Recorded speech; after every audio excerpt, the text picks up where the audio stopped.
Formed in 1975, this is the 50th year anniversary of the Babies. First time I said it tonight, so want to hear that one more time? 50 years! It's a true testament that the music is great. That's why we are still here doing it. We're back doing this like into our 12th or our 13th year. So, wow. Pretty, what, did he say something funny? You want to tell us?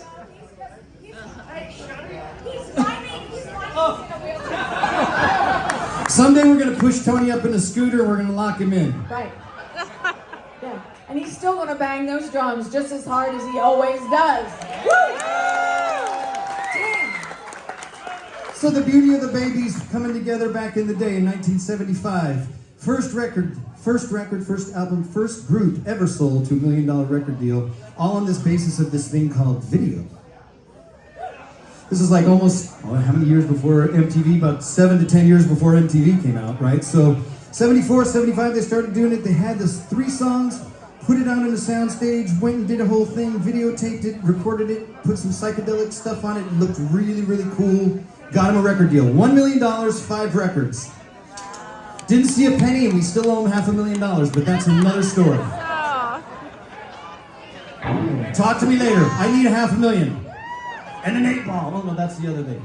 I just watched Righteous Gemstones. Oh my gosh, it was the funny show. Anyway, I'm sorry about that. I'm digressing. Anyway, one of the songs that the Babies wrote and did and got them the record deal was this one song that featured this drummer. This guy right here. Doing this one beat that came out of nowhere, the press roll that came out of all this stuff, and it had this killer syncopated beat with a cowbell.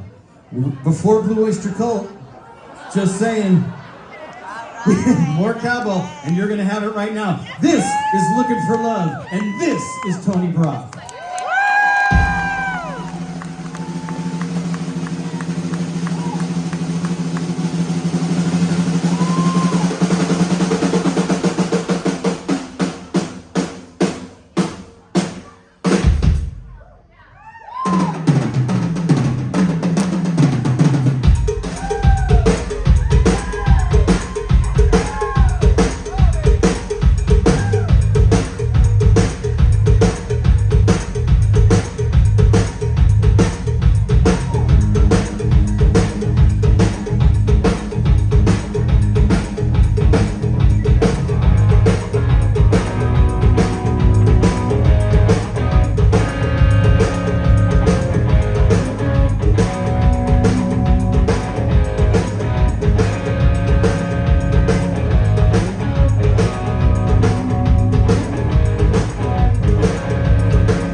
that was brought into the Babies.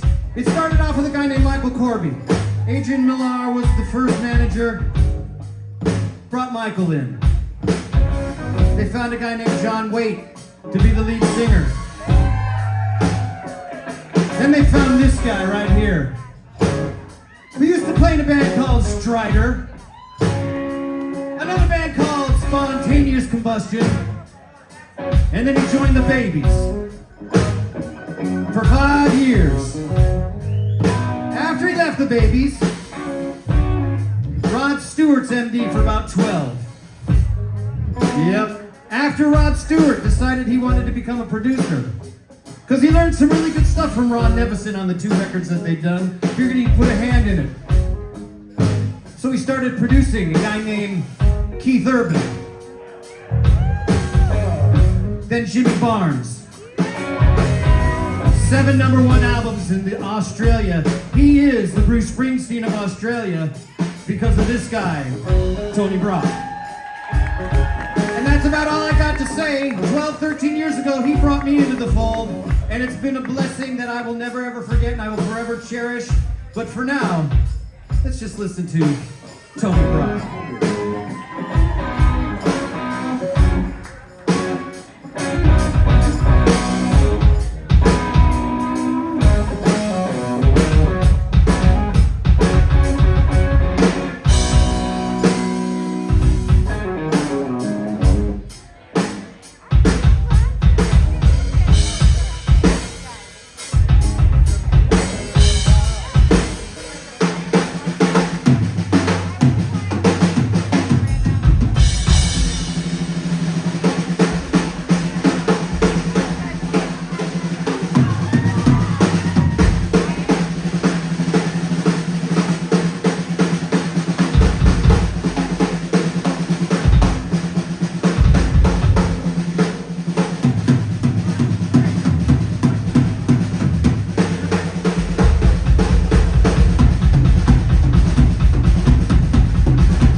Yeah. He's gonna be doing it till he's 105.